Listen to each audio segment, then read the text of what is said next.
All right, so here we are with Madison Parker from Bulletproof Kennels. We have a few questions that we're going to ask him, and so we did a little bit about your background, and but tell us what got you into the Navy SEALs.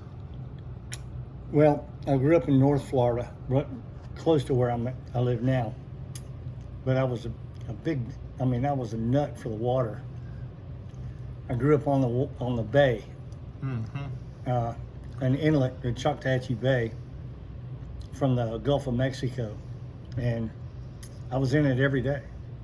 And so I grew up swimming, and it was a natural progression. Fitness has always been part of your life. Well, that's part of it, but I was in the 7th grade, and my best friend was in the 8th grade, and we were both in a reading class together. Back in those days, they had classes for just reading. So we were both in that class, and we became good friends. And of course, his dad was never home.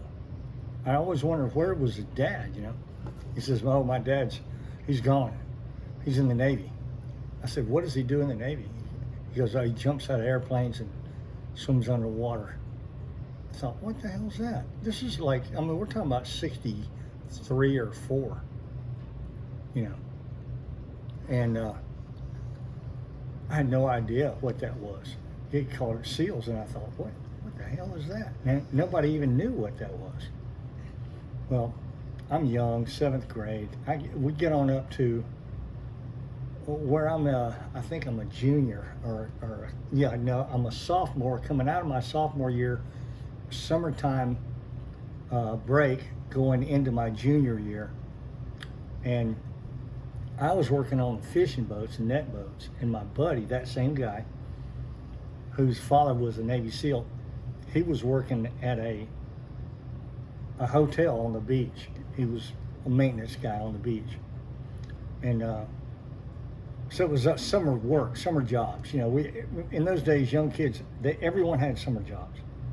You know, you grew up in my era in the 50s and 60s, you had a summer job in that you didn't just take your summer off.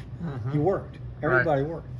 So I had some time off because the weather was so rough. We couldn't get out in the ocean and catch fish. So I had some time off, and I went down there and hooked up and hung out with him. Yeah. We'll set this up here so I don't have to hold it. All right. Anyway, going over there, that's when I really realized. Of course, you know, I'm like 16 years old, and he starts telling me his father, Navy SEAL, is in Vietnam now. And of course, Vietnam was just getting started. It was around 66, 67. We didn't really send SEALs into combat to Vietnam until 1966. Actually, I think the first combat troops were sent in 64. Now, we had advisor troops in Vietnam before that, but we had no actual combat units in Vietnam until 64. And then in 66, that's when the Navy started sending SEALs. And so from 66 until the end, about 72, SEALs were running combat operations in Vietnam. And his dad was one of those guys. And he started telling me about what they were doing. And actually, his dad was, you know, sending us some pictures and stuff like that. I was going, wow. Man, I was blown away. I thought, this is the coolest thing I ever saw. Yeah. I knew right then, that was it. There was no, I ain't going to college, make my old man happy. No, I ain't doing none of that shit. I'm going to be a Navy SEAL, period. I don't care what anybody says, it's what I'm going to do. And it kind of like rubbed my parents the wrong way, but they didn't even know what Navy SEAL was. Gotcha. And then I saw that you did some bodybuilding and also pit bulls. Which did you start first? Well, both kind of close to the same time, really. Yeah. I really started bodybuilding first because I got into building my body when I became a SEAL. Makes sense. Because, you know, once you get in there, you're constantly exerting yourself to provide produce the results of an operation. In other words, you get tasked with an operation and you got to produce the results. And the only way to do that in my day was physically. You had to swim, you had to run, you had to shoot, you had to move, you had to communicate. And so it was very important that you had as strong a body and as good an endurance as you could possibly have to do your job better. So SEAL stress, and even to this day, some people, think or believe that SEAL program is probably the hardest physically to get through. It probably is. And how did you get into the American Pit Bull Terrier?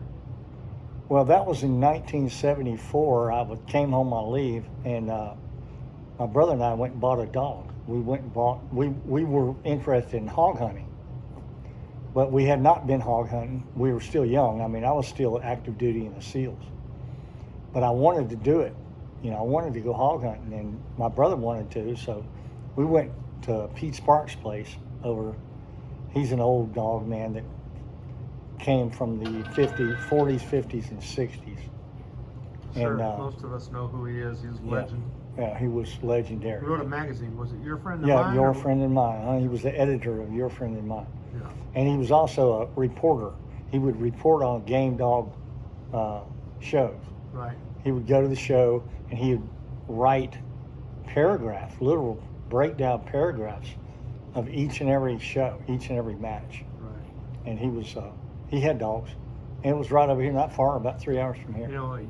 As a person that has band dogs, I knew about this guy named John Swinford who bred band dogs, and Jack Kelly owned the sire to John Swinford's band dog. It was a dog named Jack Kelly's Bobtail Buddy.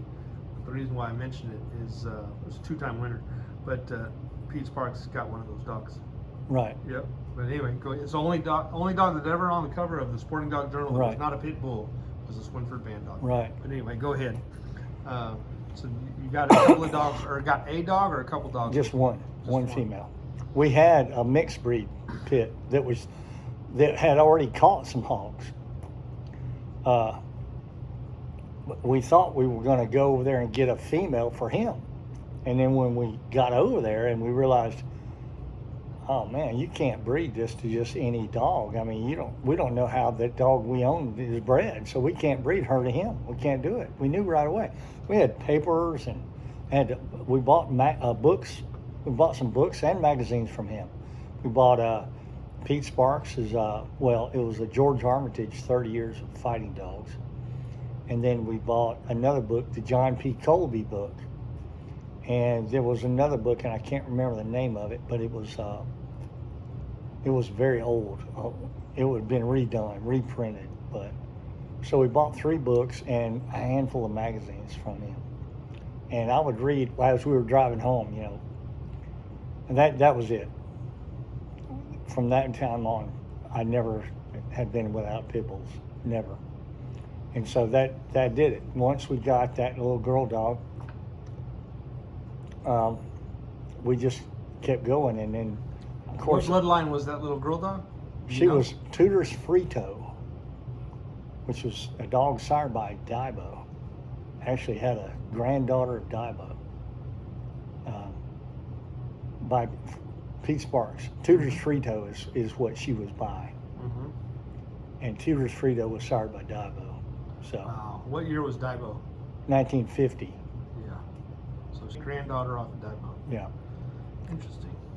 Very interesting. Well, And so you got the dog from Pete Sparks, and you had your mixed bred dog, but Yeah. I'm assuming you went back and got We more never- dogs later on? we never bred him. Yeah, We you never never bred bred him. Yeah, no. Right. We knew that. So what did you do with the bitch that you got from Pete Sparks? We kept her, and we used her for breeding. She ended up getting run over on a highway. What did you breed her with? Or Some do you of our remember? old Sorrells blood. Okay. Uh-huh. And when did you get into the Sorrells dogs? Well, I was still active duty in the SEALs, and he was in Arizona, and I was in San Diego, and I had just come back from overseas, and I was talking to my brother, and he says, well, there's a guy in Arizona that's pretty highly well known, and he's a reputable dog man. Call him up. And I thought, okay, I'm going to do it. So sure enough, I did right away. I talked to him on the phone, and he said, yeah. He said, you can't come this weekend, but next weekend or something like that. It was a couple of weeks later. I said, okay. And I drove over And you from told San him he Diego. had to send you some pictures, right? Oh yeah, that's a pet peeve. I'm kidding. That whole thing about pictures. Of course, I'm kidding. Different day, different time. Yeah, but anyway. You got to remember, if you ask for pictures from a guy like him, he would have probably hung the phone up on you. Because what you're saying to the guy is that you don't trust him. Right. I was making You don't. a joke. I know you are, but today these kids don't realize that they're telling you they don't trust you if you have a litter of pups. Right. They have to see them, and they have to see the mother, they have to see the daddy, and they have to see the pup. Right. And what they're saying is essentially is that they don't trust your reputation; they trust the picture over your reputation. Right. Which doesn't But you make could sense. get a good picture or a bad picture. I could get a picture offline and send it to them; they wouldn't know the difference. Right. So what's the point? You know what I'm saying? Right. But I mean, I've never done that. I'm Yeah, not. you're just making a point that it Yeah. could be done. That the So- reputation of the dog man is more important than the photo. And these young guys today, they just have to have pictures. I mean, it's a picture generation. Sure. I'm not. So you had the tutor granddaughter. You ended up breeding her with some Sorrells dogs. How did you get the Sorrells dogs to start off with? Was that just the luck of the draw, or No, that was a long story right there, buddy. I mean, that was a I know how you eventually became a major player in the Sorrells dog, but how did you get your first Sorrells dog? Is what I'm. I just drove over there. And had a truck, and I slept in the bed of the truck. That was Friday night. And then Saturday morning, early, I called him. It was cold. It was wintertime. I remember it was real cold. And he answered the phone. He goes, well, I thought you were coming in last night. I said, well, it was kind of late when I got in there. They didn't want to wake nobody up. So anyway, I called him that morning, Saturday, and I just went over. He sent his guy, Randy. He sent Randy over there. Randy Lawler. Yeah. No, Randy Chavez. Randy Chavez. He sent Randy over there to get me. I was at a Circle K store where I'd slept the night before. Mm-hmm. Anyway, so, back in those days, it was all phone booth. Right. Phone booth. Right. But there was phone booths everywhere. So. Right.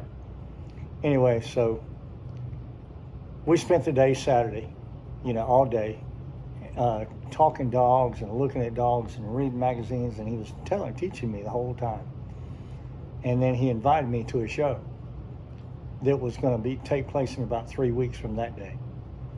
And before I left that day, I said, I want to buy a little gyp from you. I'd like to buy a couple dogs from you, but I'd like to start out with a little girl dog. He goes, okay, I'll show you what I got. And we walked around, and he showed me a couple litters, and he said, this one right here is a good one. So I didn't pick it, I let him pick it. So I got her. She was undershot that far, but she was a double bred. She was sired by Shoshone out of Greenwood's Rebecca. Shoshone was sired by Sorrells Bull, and Rebecca was sired by Sorrells Bull's brother, Camino. So her top side grandsire was Bull. Her bottom side grandsire was Bull's brother, Camino. Gotcha. The tightest bred Zeke there was of the day. There was no tighter. And that doubles up on what Bolio was. And of course, by today's standards, everybody thinks Bolio was the great Zeke dog. And he was, but he wasn't the greatest Zeke dog. To me, the Shoshone dog would have killed Bolio in minutes. Interesting. Easily. Interesting. No question. So in your opinion, you rank Shoshone higher than Bull? Yeah, for talent, yeah. Yeah. Bull was not a fighting dog. Right. Bull was a seed dog. Right. You don't roll dogs like that. They're bred too good. They're too important, and they're big dogs, so they're not going to have the ability and the athleticism.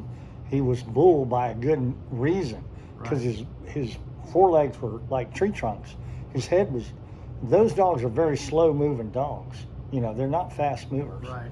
So they're typically, if they're bred right, can be best used for seed because they're going to produce structure. So, and that's what Bert told me. He says, I never put a tooth on Bull. Never. Really? Interesting. Never. And Ralph Greenwood went and killed Camino by looking at him too long. Yeah, I remember hearing about that. He got drunk, and he rolled him, and he left him down too long. Killed him. But that was not before I got the little bitch. Her name was, I called her Cameo. And she's in pedigrees way back in the Sorrells blood. So you had Camino, and then but that leaves you with a female from Pete Sparks and a female from Bert Sorrells. So Well, what did you use for your stud? Also, at the time, that was when I went and liberated Johnny Walker Red. Right? I got invited to a big show, 10-match convention, Tijuana, Mexico. Totally legal, totally legal, not illegal at all. So we went down there and we matched these dogs. And one of the guys that had lost got disgruntled because he felt like he got cheated somehow. And I was a newcomer. I didn't know anything. I didn't even notice the guy. What year was this about? This was 1978, 78, 79. The winter, because it would have been maybe 79 because it was winter time. I think it was around After New Year's. Yeah, after Christmas. So Early 79. Yeah. And so he left, and he went up to the border to go home because everybody that was there was from San Diego. Except there was some Mexicans there that were living in Mexico, Tijuana people, but there was mostly people from California, Arizona, California, were all there. It was a big show, 10 matches. It went from late in the afternoon on Saturday afternoon until Sunday morning, about 9 or 10 o'clock in the morning, before everybody left. Anyway, so this guy goes up and rats everybody out. Tells the Border Patrol that they were going to be coming back that next morning. See, this was Saturday night when he hauled ass. Nobody knew it. He was pissed off because he didn't get a fair deal or something. He claimed he did. But he ratted everybody out. And they got in trouble. And they confiscated a bunch of dogs. And one of the dogs they confiscated was Sorrells, Johnny Walker Red. It was a famous dog even at that time. He was a one-time winner. After they confiscated, he was a two-time winner. So he was a littermate brother to Sorrells Shoshone. And great dog. I mean, one of the great dogs. Anyway, so he's a brother. And so they confiscated Johnny Walker Red. And the dog that Bert had two dogs. He had Johnny Walker Red, and he had another dog named Three-Fingered Jack. Three-Fingered Jack was in there. I couldn't get them both, but I was determined to get the one, and I wanted Johnny Walker. And I told my buddy, Seal Buddy, man, it was crazy. This guy is crazy. He's the one that got. His name is Harry O'Connor. I got pictures of him in there. When I told him about it, he goes, "Saturday, bro. Saturday morning, we're going." Harry O'Connor is the one that got killed making that movie Triple X. He made that movie Triple X and got killed. He was the #1 stuntman in all of Hollywood. He was the most sought-after stuntman in Hollywood. I didn't know this. You ever see that James Bond movie where, remember that guy Iron, the one with the steel teeth? Jaws. It was Harry O'Connor and Jaws. It wasn't Jaws, but it was Harry and one of his buddies. Right. And they had a cargo net on the back of a C-130 filled with these bags of drugs. And somehow they got into a fight on the stern of the back of the C-130. This is real time now. They lowered the ramp and they took the cargo net, and it came out, and all the drugs came out with them. And they were holding on to the cargo net, being towed by the C-130. And they were fighting. Stuntman making the movie of the James Bond. Right. And he was James Bond, and the bad guy was Jaws.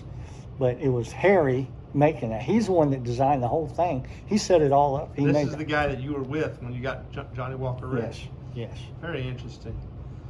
This guy was, he's the type of guy that could outbox Sugar Ray Leonard, hands down. Interesting. This guy was truly a badass. We got caught in the San Bagita Club one night. It was all Marines. And we'd been harassing the Marines the whole time we were this is in Subic Bay. and we'd been harassing the Marines for, I mean, you know, we beat one up at a time, you know, but finally they caught us. We were in this little enlisted man's club with me and Harry. We were leaving the next day to go home, and the Marines ganged up on us. And he goes, "Man, I got this, don't worry." He says, "You just get my back." And we started for the door. It was like one of those doors where you know, this handle goes like that, and you push it, Yeah. and it opens. And there was 3 of them back there, and standing at the door. So there's no way we're getting out. 3 of them. So I knew we were going to have to fight those 3. So I turned around just for a second to make sure anybody was coming from behind, and they weren't. I turned back around. Those guys, those 3, he knocked all 3 of them out. Bam, knocked them out. They were all bleeding, lying on the floor, knocked out that fast. There was a walkway in between the 2, Yeah. and on the outside, where people, visitors, could walk in there and find their dog if it had been confiscated or picked up by the dog catcher, and then they say they look at the number on the kennel, and then go back to the desk, tell them my dog is the number 3, I need to bail him out. So Yeah. you pay money and they get him out. Gotcha. That was the leash law deal. That was the way it was. Right, and Johnny Walker Red was there for confiscation. So Right. Bert could not go get He him was out. separated from all the other animals, along with the 11. They confiscated 11 pit bulls that morning, and out of the 11, Johnny Walker was 1. And so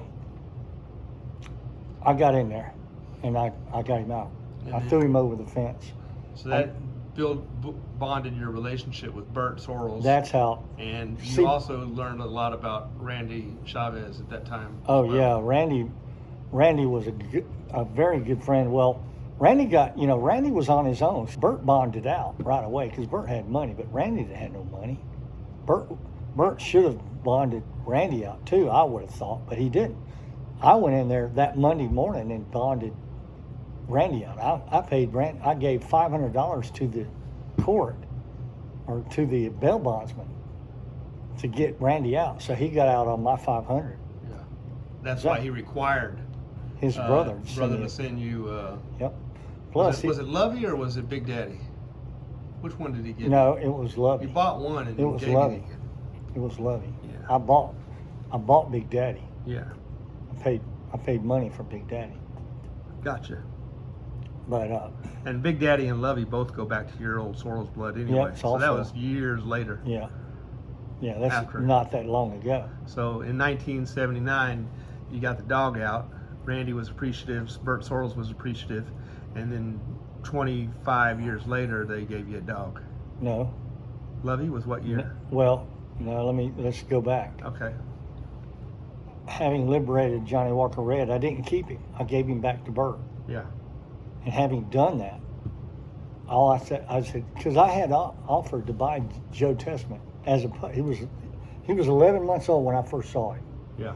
I walked all over the Bert's 100 dogs on his yard, and I walked the whole yard, and I just kept coming back to that little pup. He was the right age for me. I was going to learn with this dog. I knew that I could see everything that I wanted in a pit bull. He had it. He had the look, he had the attitude, he had everything I wanted. And I didn't know dogs in those days. I was a newcomer. Right. But I had offered Bert there before I left, before we'd ever gone to the show down in Tijuana. This is weeks before. I had asked Bert, could I buy him? And I offered him $1,000 for a pup. In those days, that was a ridiculous amount, because I was paying $300 for a puppy. Yeah, $1,000 back in 1980 would be like $4,000 or $5,000. I offered him $1,000 for Easily. for Joe Testament, and he turned me down.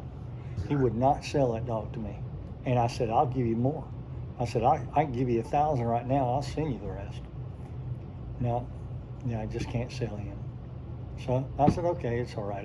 I knew, and I bought the little Shoshone bitch, the little Camino bull, Sorrells bull Camino. Yep.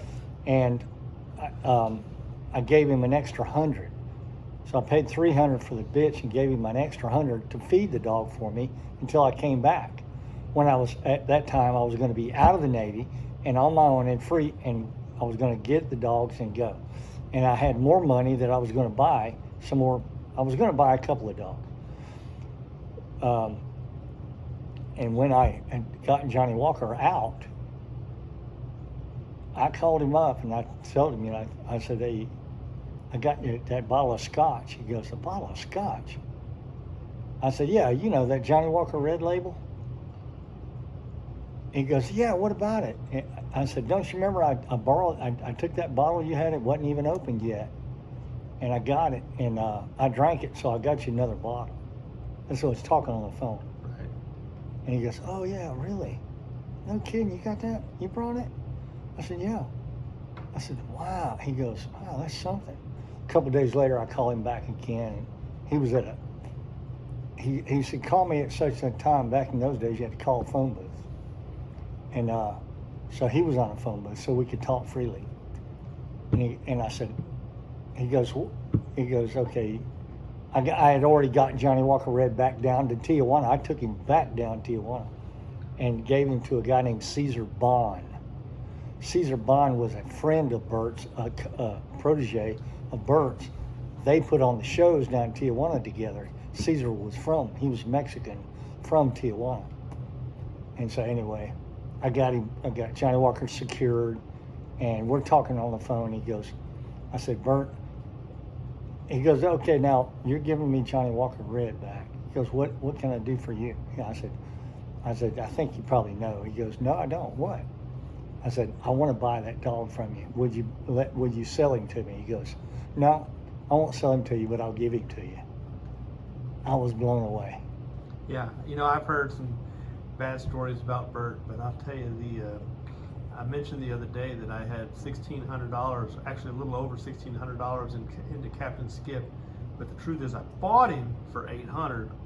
But the reason why I bought him for $800, and that was on the IOU, was I spent $800 on a stud to Pokey, and I could tell that breeding wasn't going to work because just the way you were leaving Brett. You were leaving empty-handed, and he did. I knew I was leaving empty-handed because Brett was handling the breeding, and I could have got him tied, and Bert was too old to get him tied. His back was out and stuff, so I needed to do the breeding because it's hard to. And he wouldn't let you touch it. And he didn't let me do it, so Brett tried to do it and was not successful doing it. And so I told him that I know I'm leaving there empty-handed, and he goes, well, here's a fine dog, Captain Skip. He didn't have a name at that time, but I named him Captain Skip. You know why I named him Captain Skip?